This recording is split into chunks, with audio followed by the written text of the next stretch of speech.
I'm an assistant professor at UNC Chapel Hill School of Nursing, and I'm also a stress and anxiety researcher who specializes in Black, pregnant, and postpartum people. And one of the most commonly asked questions that I get is, why are pregnancy outcomes so persistently worse for Black women compared to white women? Yes, bias within the healthcare system does contribute to pregnancy outcome disparities. And there are also unique stressors and anxiety that Black women experience that may in part play a role as well. We need to think about novel, innovative, and realistic solutions to address this stress and anxiety. Mindfulness could be such a solution. The problem is, mindfulness isn't frequently accessed by Black women. This is what I want to talk to you about today. But first, let me take you back a bit. I have coped with anxiety for as long as I can remember. I came by it honestly.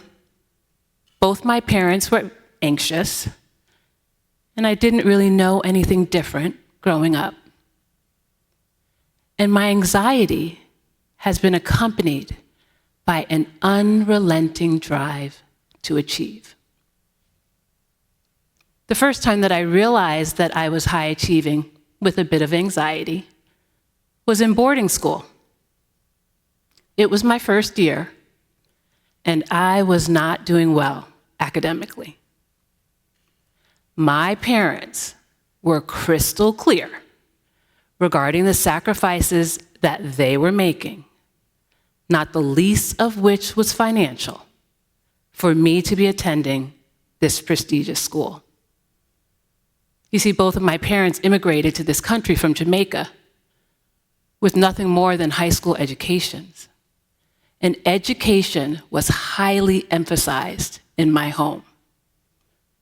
So I took what they said to heart, and at the end of that first year, I received the award for the most improved ninth grader in my entire class. And it was clear to me that achieving at a high level came with high praise and high reward, and I liked the way that felt. Since that time, there have been countless scenarios where I've navigated my high ambitious tendencies with my stress and, yes, my anxiety. It peaked during my first pregnancy when I was in graduate school. And something was different, but I don't know that I called it anxiety at that time. I just know that I felt my heart pounding and stomach pain and headaches and dread on a more frequent basis as I navigated the pressures of pursuing a PhD. My personal experiences with stress and anxiety, my expertise as a nurse midwife of 19 years, and my lived experiences as a Black woman has shaped who I am as a researcher and what I've decided to study. My work is guided by a conceptual framework called superwoman schema. And superwoman schema simply states that there are certain sociocultural and historical events that have happened in this country related to race and gender that have caused many Black women to take on 5 hallmark characteristics. They are an obligation to maintain an image of strength, an obligation to suppress emotions, resistance to being vulnerable, determination to succeed despite limited resources, and an obligation to help others, even at the detriment of our own health. This framework has fundamentally guided my research over the past decade. But let's take a step back and take a look at the broader picture here. Black maternal morbidity and mortality, as well as Black perinatal mental health, are pressing public health issues. Crises, really. However, you may be surprised that these disparities have persisted for years, despite research, with very little change.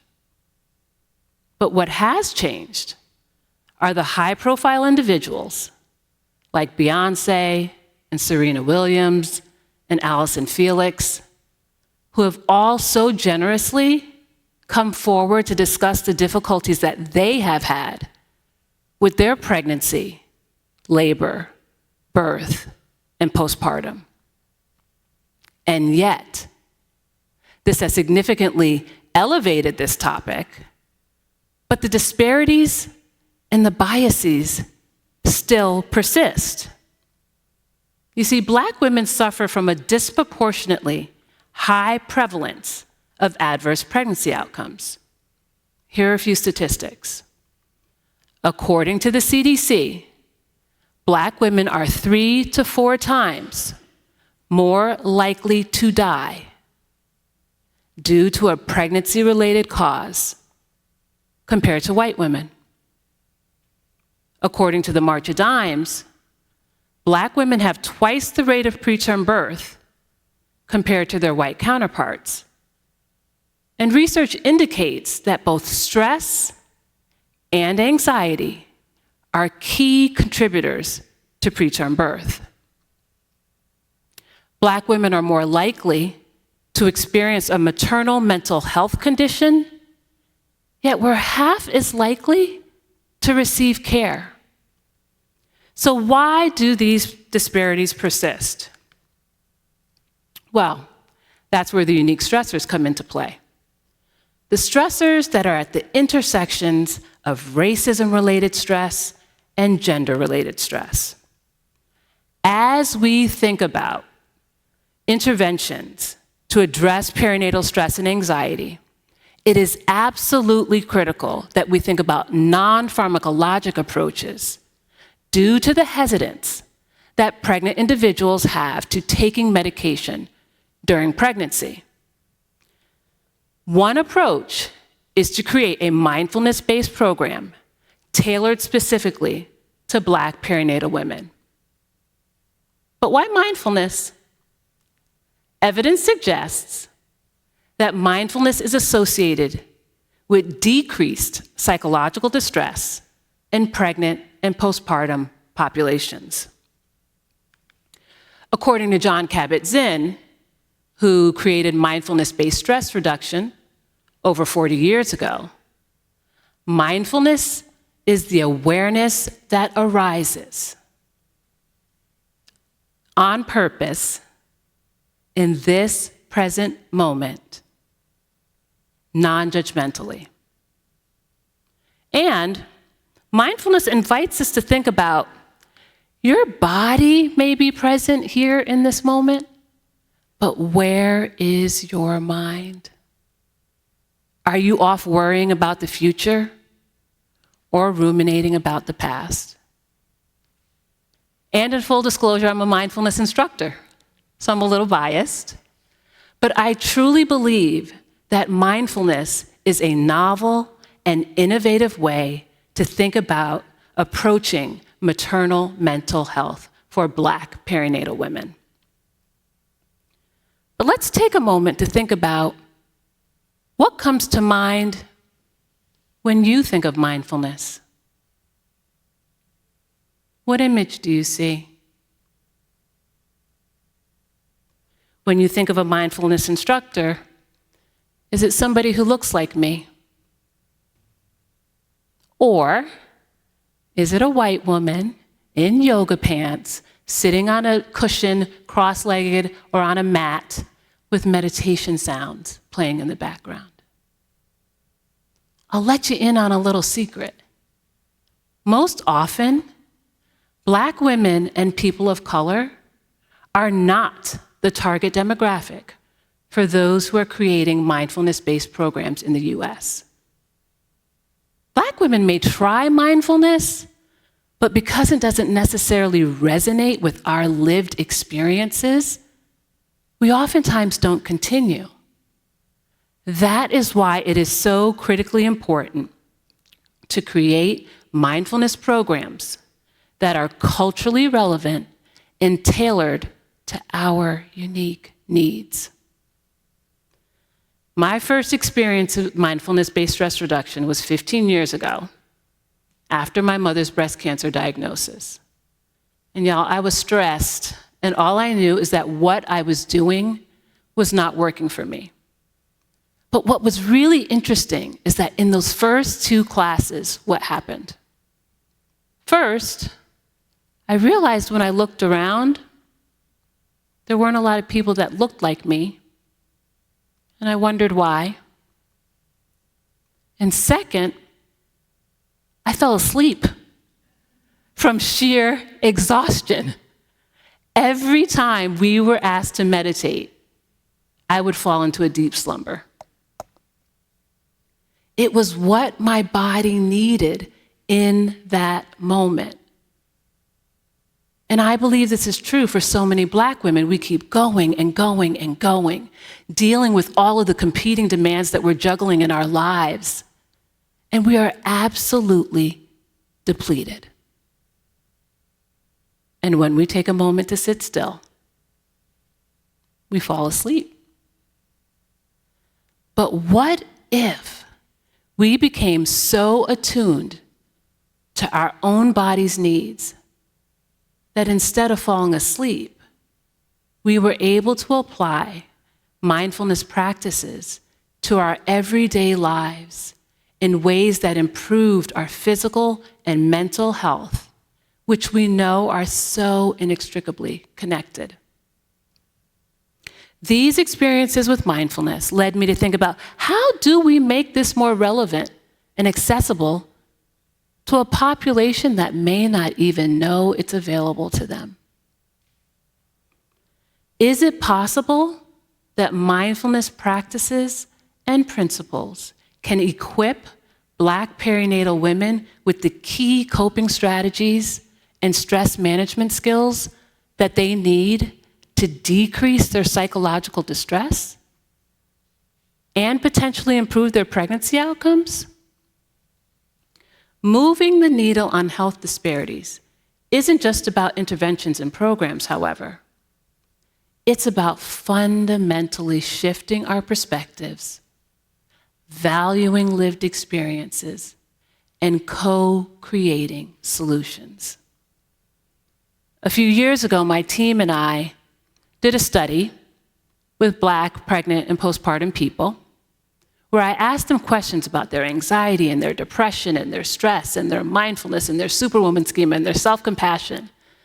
And yes, they did answer all of those questions.